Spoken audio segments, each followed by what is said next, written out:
Now here's the second encouragement. Look to him who promises to complete his work in you. Philippians chapter 1 and verse 6. Being confident of this very thing, that he which hath begun a good work in you shall perform it until the day of Jesus Christ. Have you ever thought about it? Is there hope for people that have been ravaged by sin, who have been devoured almost to the uttermost by the devil? Well, ask a few of the biblical characters. Abraham was a liar, and yet God ultimately made him the father of many nations. Jacob was a deceiver, but yet he became a prince of God, having power with God and man. Moses was a murderer, but yet he led the people through the wilderness. Rahab was a harlot, and yet you find her name in the genealogy of Christ and also recorded in the Hall of Faith. David committed adultery, but it never altered the fact that he was a man after God's own heart. Peter denied the Lord, but God raised him up as a powerful prophet of righteousness on the day of Pentecost. Thomas doubted, but he was used by God to advance the kingdom of God in the kingdom there in the book of Acts. I don't know if you guys, follow the Olympics or not. I mean, I don't know. It just seemed like there's certain events and, Winter Olympics and Summer Olympics, we watch that stuff and we've been in a number of countries around the world to speak, and so I have a lot more people to pull for in the Olympics, I pull for the Germans and the Finns, and all these different countries, just because I know people there now, and there's an attachment and all. I like the Olympics.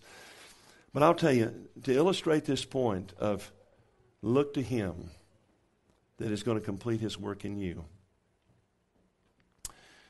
In the 1992 Barcelona Games, there was a runner by the name of Derek Redmond.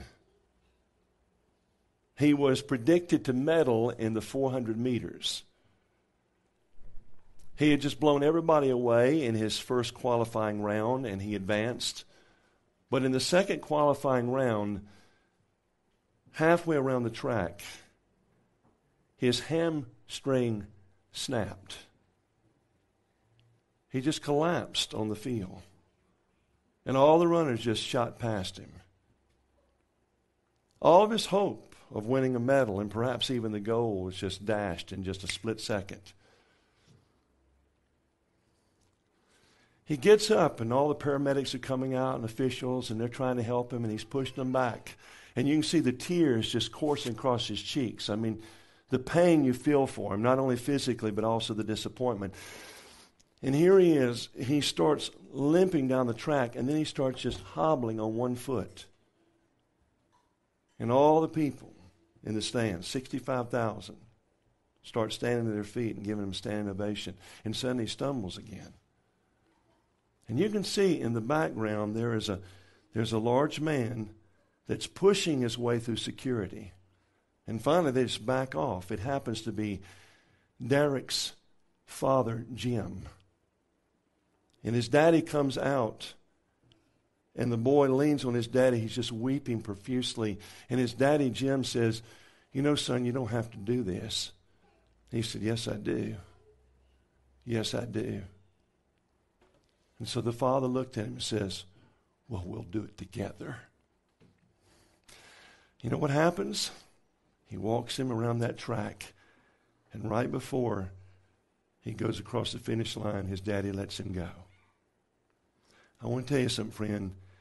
If you're going to finish the race on this side of eternity, it's only going to be through the help of the Father. He is the only one that will sustain you. And when you cross the finish line one day, it won't be because of your performance or your perseverance. It will be because of the sustaining help of God.